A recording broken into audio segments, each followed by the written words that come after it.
தொண்டர்கள் எதிர்பார்க்கிறாங்க. ஆட்சி அதிகாரத்தில் பங்கு வேணும், போட்டியிடுவதற்கு அதிக வேட்பாளர் நிறுத்துவதற்கு காங்கிரஸ் கட்சியின் சார்பா இடங்கள் வேண்டும் என்று இப்பொழுது பிரச்சனையை எழுப்பிட்டாங்க. தினந்தோறும் பத்திரிகையில் ஊடகத்தில் வருகின்ற செய்தி, இன்றைக்கு காங்கிரஸ் திமுக தேர்தல் வரை கூட்டணி நிலைக்குமா நிலைக்காதா என்று கேள்விக்குறியாகிவிட்டது. அப்படித்தானே? உண்மைதானே? இதே திரு ஸ்டாலின் என்ன பேசினாரு 2 மாசத்துக்கு முன்பு? எடப்பாடி பழனிசாமி கடையை விரிச்சு வச்சிட்டு இருக்காரு, கூட்டணிக்கு யாரு வரலினாரு. திரு ஸ்டாலின் அவர்களே, எங்கள் தலைமையிலே இருக்கின்ற கூட்டணி வலிமையான கூட்டணி, உண்மையான கூட்டணி. எங்க கூட்டணி ஒருவருக்கொருவர் விட்டு கொடுத்து மக்கள் விரோத திமுக ஆட்சி அகற்ற வேண்டும் என்பதற்காக அமைக்கப்பட்ட கூட்டணி. உங்க கூட்டணி அப்படி இல்ல, சுயநலம் நிறைந்த கூட்டணி.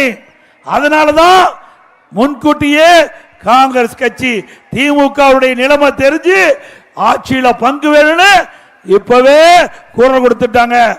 பிறகு விடுதலை சிறுத்தை அப்படியே பட்டும் படாதையும் அவர்களும் ஆட்சியில பங்கு இருந்தா பரவாயில்ல அப்படின்னு கேட்கிற அளவுக்கு வந்துட்டாங்க.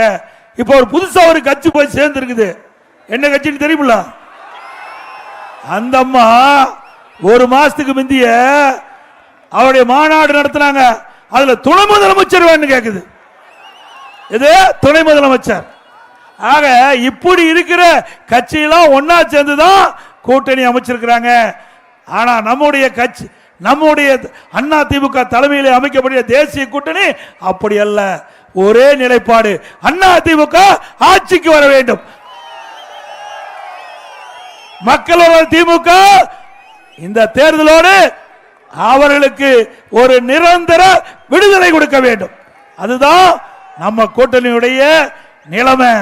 நம்ம கூட்டணிக்கு அவருடைய கூட்டணிக்கு இதுதான் வித்தியாசம். நாம லேட்டா கூட்டணி அமைச்சாலும் லேட்டஸ்டா கூட்டணி அமைச்ச கட்சி அண்ணா திமுக கட்சி. அது மட்டுமல்ல, இன்றைக்கு தமிழகத்தில் சட்ட ஒழுங்கு அடியோடு சீர்கட்டு விட்டது. எங்க பார்த்தாலும் பெண்களுக்கு பாதுகாப்பு இல்ல, நம்ம மூதாட்டி அம்மாவுக்கு கூட பாதுகாப்பு இல்ல. அப்படி ஒரு கேவலமான ஆட்சி தமிழகத்தில் நடந்து கொண்டிருக்கிறது. இப்படிப்பட்ட ஆட்சி தொடர வேண்டுமா? நல்லா சத்தமா சொல்லுங்கம்மா. நாட்டு மக்களை ஏமாற்றுகின்ற திமுகவுக்கு இதுதான் கடைசி தேர்தலாக இருக்க வேண்டும். தேர்தல் நேரத்தில் 525 அறிவிப்புகளை வெளியிட்டு இன்னைக்கு மக்களை ஏமாற்றி ஆட்சிக்கு வந்த பிறகு பல அறிவிப்புகள் இன்னும் நிறைவேற்றவில்லை. திராவிட முன்னேற்ற கழக தேர்தல் நேரத்தில் கொடுக்கப்பட்ட வாக்குறுதியில 4/1 வாக்குறுதி தான் நிறைவேற்றிருக்கிறாங்க. எஞ்சிய வாக்குறுதி இதுவரைக்கும் நிறைவேற்றல. பலமுறை திராவிட முன்னேற்ற கழகம் கொடுக்கப்பட்ட வாக்குறுதிக்கு வெள்ளை அறிக்கை விடுங்க, எவ்வளவு வாக்குறுதி நிறைவேற்றப்பட்டு நாட்டு மக்கள் தெரிந்து கொள்ள வேண்டும் என்று கோரிக்கை வச்சாங்க. இதுவரைக்கும் பதிலே இல்லை. இன்றைக்கு வந்திருக்கிறீங்க, இதெல்லாம் கிராமம் நிறைந்த பகுதியா சொன்னாங்க. இந்த பகுதியில் பெரும்பாலும் விவசாய தொழிலாளிகள், நம்முடைய தாய்மார்கள், நம்முடைய விவசாய தொழிலாளிகள், அவர்கள் 100 நாள் வேலை திட்டத்தை 150 நாளா உயர்த்தினாங்களா? இன்றைக்கு மத்தியில் நம்ம ஆட்சியில் இருந்தாலும் இல்லாவிட்டாலும் அந்த மக்களுடைய கோரிக்கையை ஏற்று மத்திய அரசுக்கு அழுத்தம் கொடுத்து 100 நாள் வேலை திட்டத்தை 125 நாளா நாம அண்ணா திமுக உயர்த்தி இருக்குது, பாரதிய ஜனதா அரசாங்கம் உயர்த்தி இருக்குது. ஆனா திமுக அதுக்கு போராட்டம் நடத்துறாங்க. இவர்கள் கொடுக்கப்பட்ட வாக்குறுதி இவர்களால் நிறைவேற்ற கையிலாகல. ஆனா மத்திய அரசு நாம் வைத்த வேண்டுகோள்படி நிறைவேற்றி கொடுத்தா அதுக்கு போராட்டம் நடத்துறாங்க. இந்த 100 நாள் 125 நாட்களாக உயர்த்தப்பட்டு அதுக்கு பணி பாதுகாப்பு. நீ யாரோ 100 நாள் வேலை திட்டத்தை ரத்து செய்யவே முடியாது. உங்களுக்கு பணி பாதுகாப்பு அதிகாரம் கொடுத்திருக்கிறாங்க. இன்னைக்கு அந்தந்த ஊராட்சியே என்ன பணியை எடுத்துக்கொள்ளலாம், எந்த இடத்துல எடுத்துக்கொள்ளலாம் அப்படின்னு அதிகாரத்தை கொடுத்துட்டாங்க. ஒரு 100 நாள் வேலை 125 நாள் வேலை திட்டத்தில் பணிபுரிகின்ற அந்த ஊழியர்களுக்கு 15 நாள்ல பணம் பட்டுவாடா பண்ண வேணும். அந்த உத்தரவையும் மத்திய அரசு போட்டிருக்குது. இப்படி 100 நாள் 125 நாள் வேலை திட்டத்தில் பணிபுரிகின்ற ஊழியர்களுக்கு தகுந்த ஊதியம் கிடைக்க வேண்டும், பணி நிரந்தர வேண்டும். அதையெல்லாம் செய்து கொடுத்தது மத்திய அரசு. அண்ணா திமுக வேண்டுகோளை ஏற்று மீண்டும் அண்ணா திமுக ஆட்சிக்கு வந்த உடனே 125 நாள் வேலை திட்டத்தை 150 நாளாக உயர்த்தப்படும். அது மட்டுமல்ல, இன்றைக்கு 10 அறிவிப்புகளை நான் அருமையா அறிவிச்சிருக்கிறேன். இன்றைக்கு ஒவ்வொரு குடும்ப அட்டையில் இருக்கின்ற அந்த குடும்ப தலைவிக்கு மாதந்தோறும் 2000 ரூபாய் வங்கி கணக்கில் வைக்கப்படும். 2000 ரூபாய் நாங்க அறிவிச்ச பிறகுதான் திமுக காரரு வேற வழி இல்லை, எங்களுடைய அறிவிப்பை பார்த்து பயந்து போய் மக்கள் இருக்கிற வரவேற்பை பார்த்து உடனே அவர் ஒரு அறிவிப்பு கொடுத்தாங்க. நாங்க 3 மாத உரிமை தொகை முன்பணமா கொடுக்கிறோம், கோடை காலத்துக்கு 2000 ரூபாய் கொடுக்கறோங்கிறாங்க. ஏன் முத கொடுக்கல? இது வருஷம் கொடுத்தாங்களா? இது வரைக்கும் மக்களை பத்தி சிந்திச்சாங்களா? நம்ம ஏழை தாய்மார்களை பத்தி சிந்திச்சாங்களா? தேர்தல் வருது, அதனால அவருடைய வாக்கு தேவை. அதனால பிப்ரவரி மார்ச் ஏப்ரல்ல கொடுக்க வேண்டிய உரிமை தொகை முன்பணமா கொடுத்தாங்க. கோடை காலத்துக்கு 2000 ரூபாய் கொடுக்கறாங்களாம்.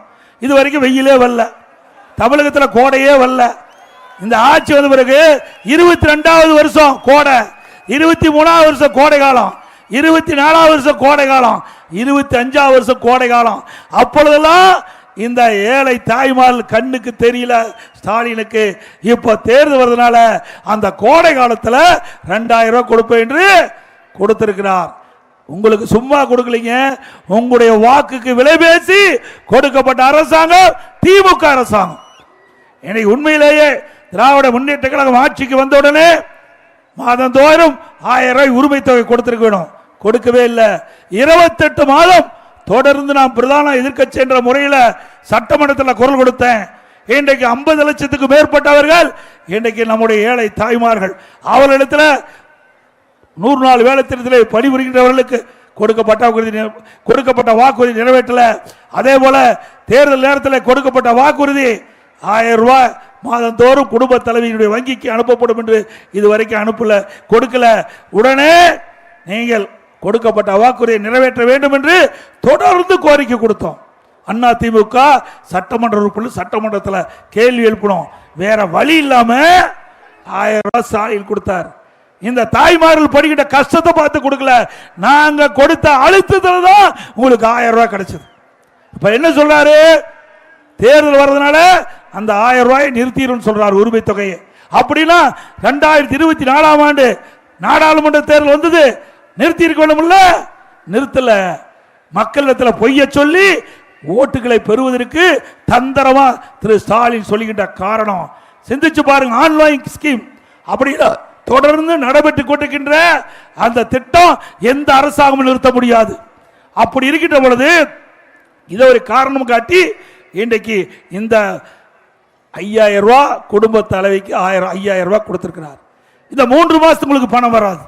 பிப்ரவரி வராது, மார்ச் வராது, ஏப்ரல் வராது. மேல அண்ணா திமுக ஆட்சி உங்களுக்கு குடும்பத்துக்கு 2000 ரூபாய் வரும். அது மட்டுமல்ல, இன்றைக்கு நம்முடைய தாய்மார்களுக்கு ஆண்டுக்கு 3 சிலிண்டர் கொடுக்கப்படும். 3 சிலிண்டர் விலை இல்லாம கொடுக்கப்படும். அதோட இன்றைக்கு ஆண்கள் தான் நகர பேருந்தில் கட்டணம்லாம் பயணம் பண்ணிட்டு, பெண்கள் தான் கட்டணம்லாம் பயணம் பண்ணிட்டு இருக்காங்க. இனிமேல் ஆண்களும் நகர பேருந்தில் கட்டணம் இல்லாமல் பயணம் செய்யலாம். நீங்க குடும்பத்தில் கணவன் மனைவி போறாங்க, அப்புறம் மனைவிக்கு டிக்கெட் கிடையாது, கணவனுக்கு டிக்கெட் எடுக்கணும். இனி அவர்கிட்ட வேலையே இல்லை. கணவனும் மனைவியும் நகர பேருந்தில் பயணம் செய்கின்ற பொழுது 2 பேர்களுக்குமே கட்டணம் இல்லாம பயணம் செய்யலாம்.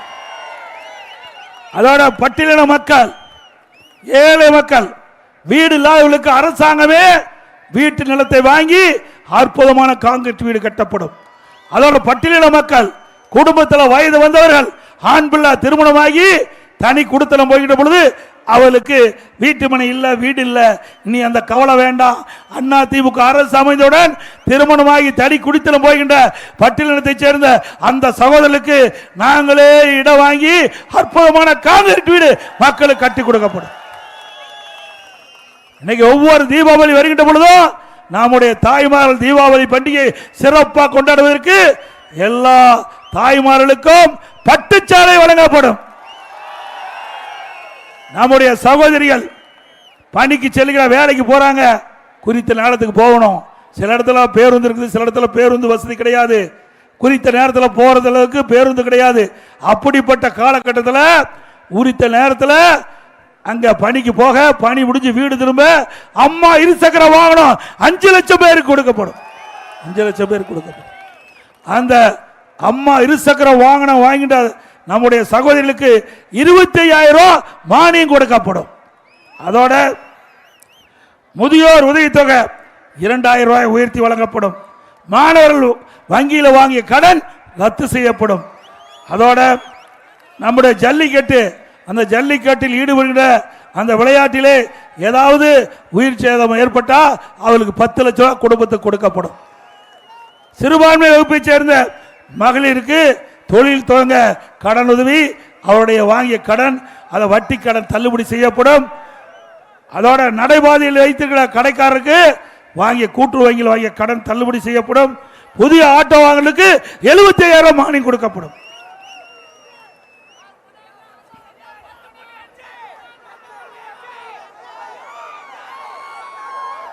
ஆட்சிக்கு வந்தோடனே அதுவும் கிடைக்கும். உதயநிதி ஸ்டாலின் இன்றைய தினம் ஒரு கூட்டத்தில் பேசியிருக்கிறார். திமுக இளைஞரணி நிர்வாகிகள் சந்திப்பு கூட்டத்தில் பேசியிருக்கிறார்.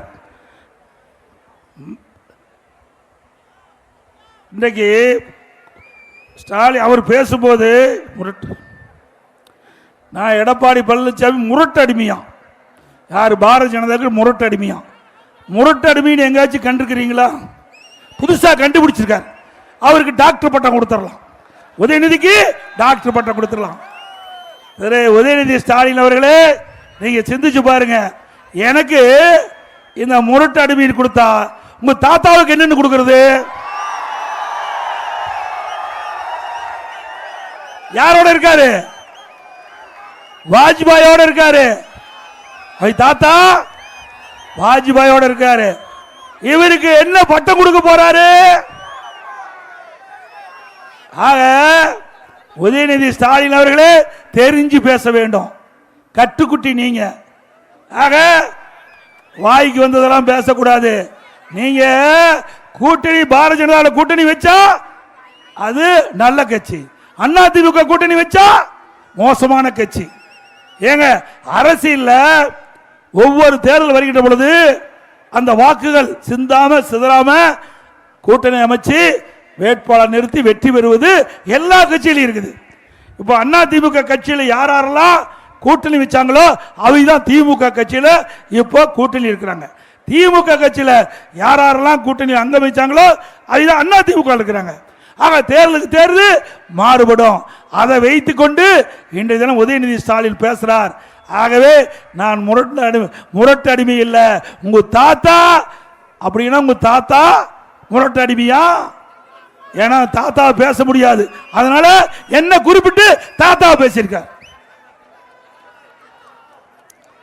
இன்னைக்கு டாஸ்மாக் கடையில், டாஸ்மாக் கடை தமிழ்நாட்டில் 6000 கடை இருக்குது. அந்த கடை தமிழ்நாட்டில் 1.5 கோடி கடை இருக்குது. டாஸ்மாக் கடை ஒரு பாட்டிலுக்கு யார் வாங்கினது? செந்தில் பாலாஜி. அப்படி ஒரு பாட்டிலுக்கு 10 ரூபா, 1.5 கோடிக்கு 15 கோடி, வருஷத்துக்கு 5400 கோடி, ஆண்டுக்கு 24,000 கோடி. இந்த 10 ரூபா வாங்கினதுல இவ்வளவு பணம் கொள்ளையடிச்சிருக்கிறாங்க. பல துறை, எல்லா துறையில ஊழல். ஊழல் நடக்காத துறையே இல்ல. ஸ்டாலின் புலம்புறாரு, நான் ரைடை கண்டு பயப்பட மாட்டேன், ஆட்சி போனாலும் பயப்பட மாட்டேன்னு. ஆட்சி போகத்தான் போகுது. மக்கள் முடிவு பண்ணிட்டாங்க. ஆகவே ஆட்சி போக போகுது என்று ஸ்டாலினே முடிவு செஞ்சு அறிவிச்சிட்டார். இனி கவலையே வேண்டாம். ஏன்னா இன்னைக்கு ஆட்சியில் இருக்கிறது ஸ்டாலின் அவர்கள். அவருடைய கட்டுப்பாட்டிலே துறை கிடையாது. எல்லா அமைச்சர்களும் கொள்ளையடிக்க அமைச்சிட்டாங்க. இன்றைக்கு பார்த்திருப்பீங்க, நேற்றைய தினம் நீதிமன்றத்தில் ஒரு தீர்ப்பு வந்தது. அந்த தீர்ப்பு என்னன்னு தெரியும்? இன்னைக்கு நகர்ப்புற வளர்ச்சித்துறை அமைச்சர், குடிநீர் வழங்கல் துறை அமைச்சர், அந்த குடிநீர் வழங்கல் துறையில் கிட்டத்தட்ட ஆயிரக்கணக்கான பணியிடங்களுக்கு ஒவ்வொரு பணியிடத்திற்கு லட்சக்கணக்கான பணம் வாங்கி முறைகேடு நடத்திருக்கிறாங்க. அதே போல நகர்ப்புற வளர்ச்சி துறையில் டெண்டர் விட்டு கமிஷன் வாங்கியிருக்கிறாங்க. அதெல்லாம் ஆதாரத்தோட இங்க ஈடி அரசாங்கத்துக்கு அனுப்பி அதுல வழக்கு பதிவு செய்ய சொன்னாங்க. செய்யல. அதிமுக சார்பா நீதிமன்றத்தில் வழக்கு தொடர்ந்தோம். நேற்றைய தினம் உடனடியாக இதில் ஆதாரம் இருக்கின்றது. இடி அனுப்பப்பட்ட அந்த அறிக்கையில் ஆதாரம் இருக்குது. ஆதாரத்தின் அடிப்படையில் வழக்கு பதிவு செய்ய வேண்டும் என்று அங்க லஞ்ச ஒழிப்புத்துறைக்கு உத்தரவு போட்டிருக்கிறாங்க. ஆக இந்த அரசாங்கத்தில் லஞ்சம் வாங்குவது உண்மையாகிவிட்டது. உண்மைதானே? பத்திரப்பதிவுக்கு போனா ஜோப்பிலிருந்து எடுத்துட்டான். பத்திரப்பதிவுக்கு போனா கொள்ளையடிக்கிறாங்க. அந்த இடத்துல நாம கடனுக்கு வீட்டை வைக்கிறோம், தோட்டத்தை வைக்கிறோம், அங்க போனா அந்த பணத்தையும் பிடுங்குகின்ற அரசாங்கம். இந்த அரசாங்கம் தேவையா? எப்ப பார்த்தாலும் விளம்பரம் இல்லாத நாளே கிடையாது. பக்கமா விளம்பரம் கொடுக்கறாங்க. ஒரு பக்கத்துக்கு எவ்வளவு தெரியுங்களா? பத்திரிக்கைக்கு 50 லட்சம். 50 லட்சம் 4 பத்திரிக்கை விட்டா 2 கோடி போச்சு. ஏன் அந்த 2 கோடி ஏழை மக்களுக்கு கொடுங்க. இன்னைக்கு நீங்க விளம்பரம் பண்ணா சொந்த காசு விளம்பரம் பண்ணுங்க. நான் விளம்பரம் கொடுக்க வேண்டாம்னு சொல்ல, ஒரு நாளைக்கு கொடுத்தா பரவாயில்ல. தினந்தோறும் மக்களுடைய வரிப்பணத்தை ஊதாரித்தனமாக செலவு பண்ணுகிற அரசாங்கம் தேவையா? நாட்டு மக்களுக்கு திட்டங்கள் கொண்டு வருவதற்கு நிதி இல்லைங்கிறாரு, மத்தியில் நிதி கிடைக்கலைங்கிறாரு. அப்பாவுடைய பேனா, எழுதாத பேனாவை நடுக்கடலை கொண்டு வைக்கிறதுக்கு 82 கோடி அரசாங்கத்துடைய வரி பணம் தேவையா? பேனா தேவையா? நீங்க எழுதாத பேனா எங்க வச்சா என்ன? எழுதுற பேனாவை அரசு பள்ளியில படிக்கிற ஏழை மாணவர்களுக்கு கொடுங்க, பாராட்டுவாங்க. இது அவருடைய வரி பணம். அது மட்டும் இல்ல, உதயநிதி ஸ்டாலின் கார் ரேஸ் நடத்துறார். தேவைங்களா? காலுக்கு செருப்பே இல்லாத பல பேர் இருக்கிறாங்க. நான் கிராமத்திலிருந்து வந்தவன், விவசாயி. ஏழைகள் எப்படி கஷ்டப்படுறாங்க என்று அனுபவ உணர்ந்தவன். அப்படி கஷ்டத்தை அனுபவிக்காதவர்கள் இவர் சென்னை மத்திய பகுதியில் கார் ரேஸ் நடத்துறார். நூற்றுக்கணக்கான கோடி அதுக்கு செலவழிக்கிறாங்க. இப்படிப்பட்ட அரசாங்கம் தேவையா? ஏழை மக்களுடைய வரிப்பணத்தை ஊதாரித்தனமாக செலவுகின்ற அரசாங்கம் தொடர வேண்டுமா? சிந்திச்சு பாருங்க. நான் விளையாட்டா சொல்லல, ஒரு அரசாங்கத்தை பற்றி குறை சொல்கிறால் ஆதாரத்தோட சொல்றான். ஒரு அரசாங்கம் ஏழைகளை பார்க்க வேண்டும், நாட்டு மக்களுக்கு என்ன திட்டங்களை கொண்டு வர வேண்டும் என்று எண்ணி பார்க்க வேண்டும். ஒவ்வொரு ரூபாயும் மக்களுடைய வரிப்பணம், ரத்தத்தை வேர்வையாக சிந்தி உழைத்த வரிப்பணம் தான் அந்த வரிப்பணம். ஏதோ திரு கருணாநிதி குடும்பத்தில் வந்த பணம் அல்ல. ஆக இப்படி ஊழல் செய்கின்ற அரசாங்கத்தை வீட்டுக்கு அனுப்புகின்ற காலம் கனிந்து விட்டது. அதை செய்வீங்களா? இன்றைக்கு குடும்ப ஆட்சி தமிழகத்துக்கு தேவையா? வாரிசு அரசியல் தேவையா?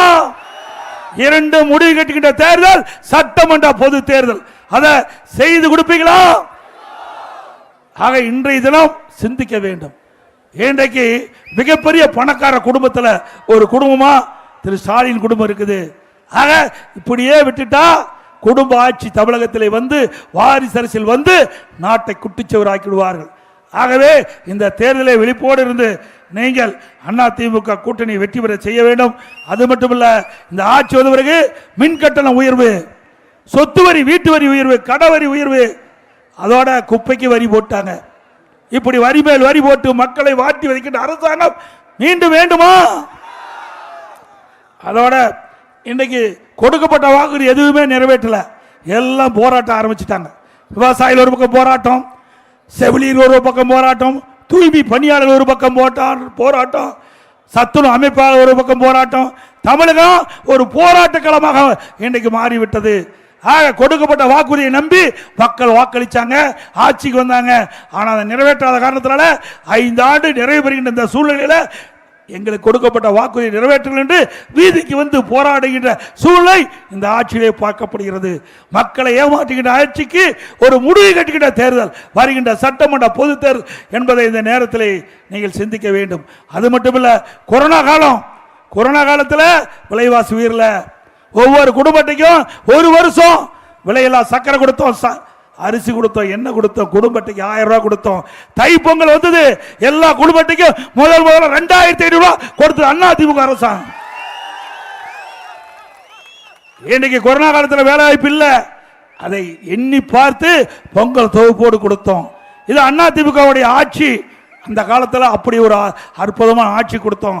அந்த காலகட்டத்தில் மாணவர் மன உளைச்சல் இருந்தாங்க. அவர்களெல்லாம் ஒரு வருடம் வீணா போயிட்டு சொன்னாங்க. அவருடைய கோரிக்கையை ஏற்று ஆல் பாஸ் போட்டு கொடுத்தோம். கல்லூரியில் படிக்கின்ற மாணவர்களுக்கு ஆன்லைன்ல தேர்வு வச்சு அவர்களும் தேர்ச்சி பெற்றாங்க. மாணவனுடைய குறையிலையும் போக்கி அரசாங்கம் அதிமுக அரசாங்கம் இப்படி மக்களுக்காக சேவை செய்து, அது மட்டும் இல்ல கிராமம் நிறைந்த பகுதி, இந்த பகுதியில் ஏரி குளம் குட்டை எல்லாம் தூர்வாரி குடிமராமத்து திட்டத்தை கொண்டு வந்து நிறைவேற்றப்பட்ட அரசாங்கம் அதிமுக அரசாங்கம்.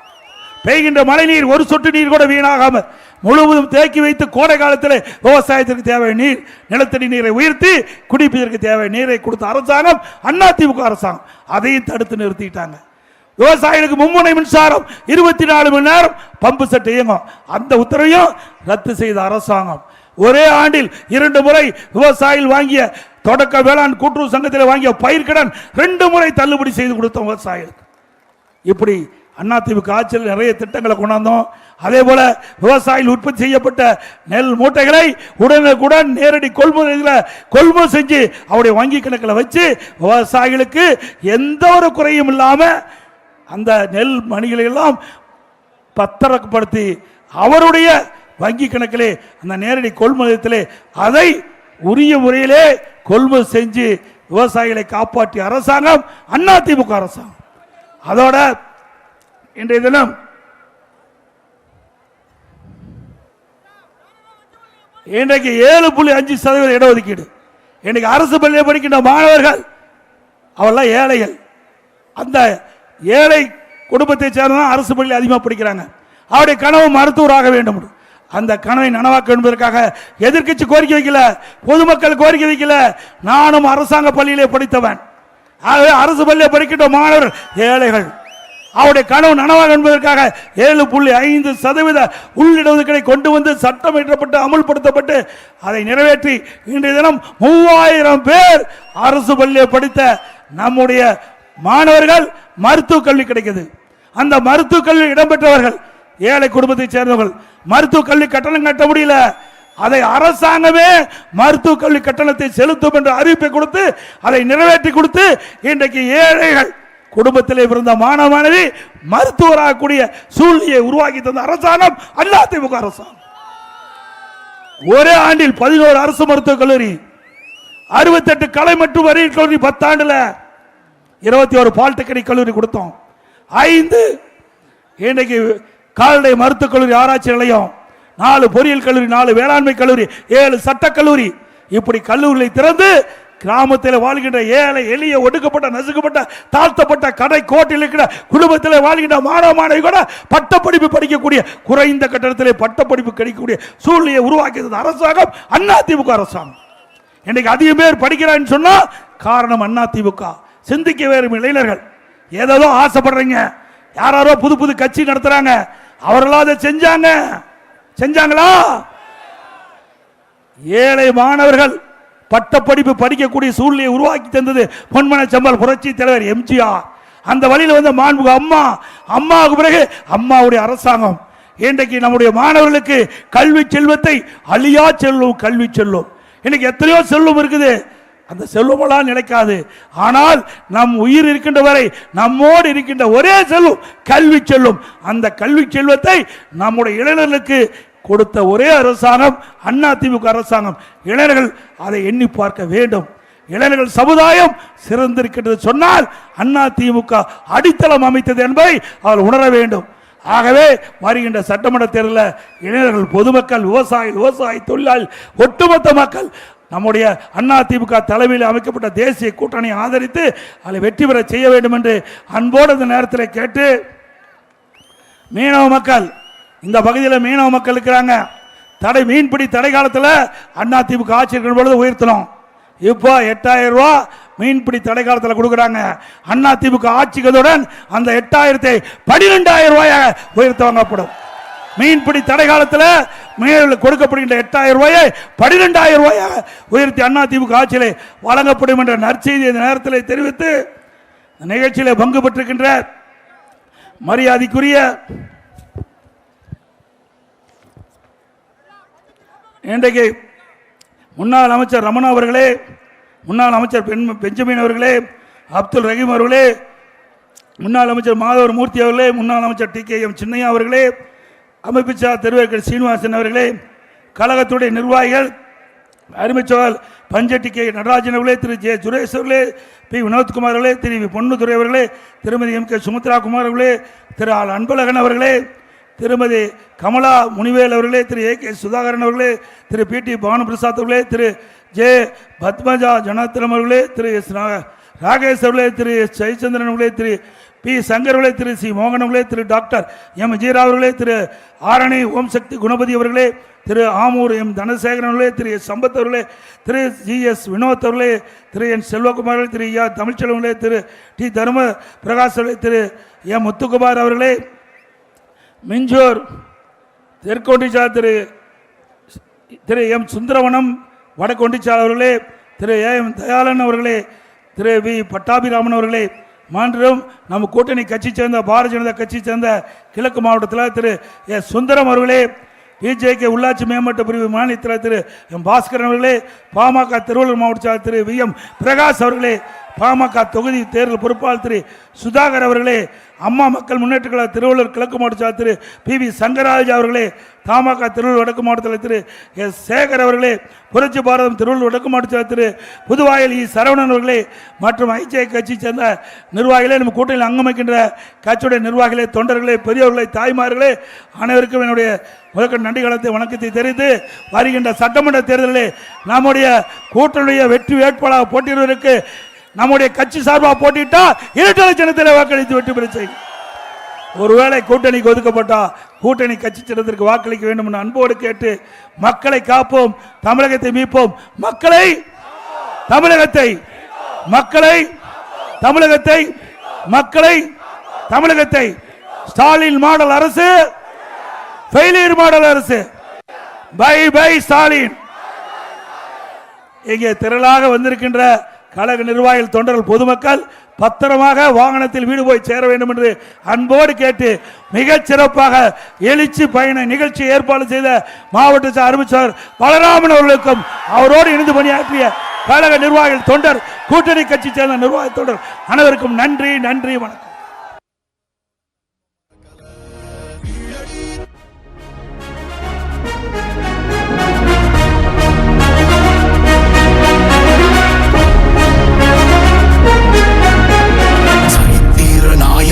சாமானிய நாயகன், தமிழக தாய மீட்க உறுதி கொண்ட ஒரு மகன், அடித்தட்ட பார்த்தவன், அரியணையும் பார்த்தவன், புரட்சி தலைவி வழி புலியனவே நடந்தவன், ஏழ வாழ வாழ வைக்க சீறி வந்த திருமகன், ஏறு கலப்ப புடிச்சு மேல ஏறி வந்த தலைமகன், ஏழ வாழ வாழ வைக்க சீறி வந்த திருமகன், ஏறு கலப்ப புடிச்சு மேல ஏறி வந்த தலைமகன்.